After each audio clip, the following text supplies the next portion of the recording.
ستا د ژوند نه به سکون او راحت راکړي.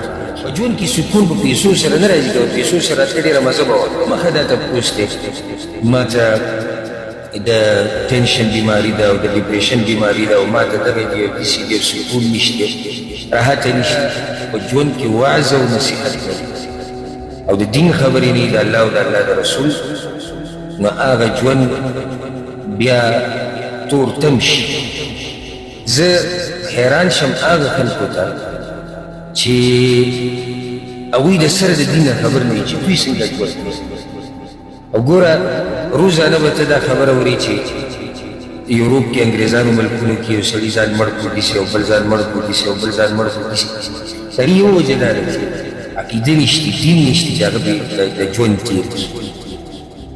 نو زه سوچ کوم چې دا کوم سړی چې دلته مسلمان وي او د الله د دین نه لري او سهار ماښام په ګناهونو کې چې د ده دا به څه ژوند راشي. اکثر دا خلک تپوس کوي په مخه دا تپوس دی ما ته د ټینشن بیماري ده او د ډپریشن بیماري ده او ما ته دغه دی داسې ډېر سکون نشته، راحت نشته. لویه وجه هغه په خپله زمونږ چې کوم اورېدونکي دي لیدونکي دي هغوی تجربه کړه په دې یو څو ورځو کې. هغه وجه دا ده د الله د دین نه لرې کېږي. څومره چې د الله د دین نه لرې کېږي نو دا خبره په زړه باندې ولیکه، ستا د ژوند نه به سکون او راحت هغه درکړي. په ژوند کې سکون په پیسو سره نه راځي، که په پیسو سره راتلې ډېره مزه به وه.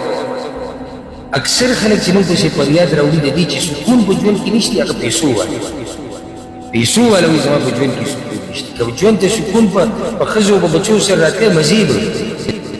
که ژوند سره سکون په ډېره مزدوري راتلې پښتانه به ټول په سکون باندې ټول سختې مزدوریانې کوي، ټول سهار ماښام منډې وهي، ښه نران دي، ښه ځان د رزق دپاره درک لګوي. هغه نرتوب سکون صحیح ده په دغه شیانو باندې راځي، خو هغه څه پرسنټیج د پیسو سره سکون راځي څه نه سره، بچو سره، ښځې سره، کور سره، مزدورۍ سره، ورزش سره، هغه څه نسبه ده، څه پرسنټیج بیا هم خالي ځای پاتې کېږي چې موږ د هغې په درک کې یو چې دا خالي ځای ولې پاتې دی، ولې ما ته د سکون پوره نه میلاوي. صرف زمونږ دلته دا کېناسته زما په دې کرسۍ باندې دا خبرې شروع کول او ستاسو کېناسته او دا خبرې اورېدل د تاسو نه تپوس کوم چې په دې لږ وخت کې څه سکون زړه ته میلاو شو. دا حدیث نه دی چې مونږ یو سمې خبرې کړي دي او مونږ عملي کړي، دا لږ وخت یو څو منټ